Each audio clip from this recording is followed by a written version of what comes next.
आर्थिक या सामाजिक लाभ नहीं दे पा रहे। इसलिए हमारी सरकार ने बीवीजी राम लेकर के हम बिल लेकर के आए। और इस योजना में जो कमी थी सबसे बड़ी, कि जो अधिनियम था उसमें जांच की समुचित व्यवस्था ना होने के कारण इसका पैसा गलत इस्तेमाल हो रहा था। हम पूरे देश में जाते थे, कई प्रदेशों में ये सूचना भी मिली और ऑडिट रिपोर्ट में भी आया कि जो काम नहीं होना चाहिए था वो भी होता था।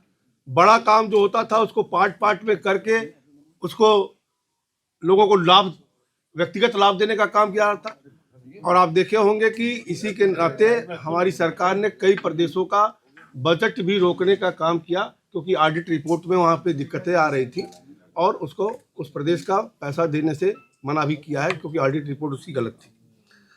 नकली जॉब कार्ड बनाए जा रहे थे, बढ़ा चढ़ाकर हाजिरी दी जाती थी, श्रमिकों को आंशिक भुगतान नहीं हो पाता था, बड़े काम को छोटे काम में बांटकर किया जाता था, एक ही कार्य को कई बार कार्य करके उसको दिखाने का भी काम किया जाता था।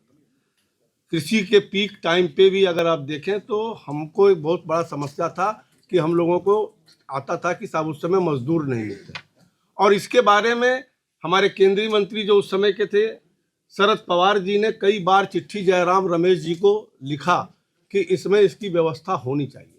और अगर इस बिल में अगर आप देखेंगे तो वो व्यवस्था हम लोगों ने किया है कि किसी कार्य के समय निश्चित तौर से वो उस समय मनरेगा काम को रोका जाए और इसको प्रदेश स्तर पर प्रदेश को ये जिम्मेदारी दी गई है कि अपने मौसम विभाग से और खेती के समय के अनुसार 60 दिन का वो गैप कर सकते हैं, 20-20 दिन का पार्ट में भी वो गैप कर सकते हैं।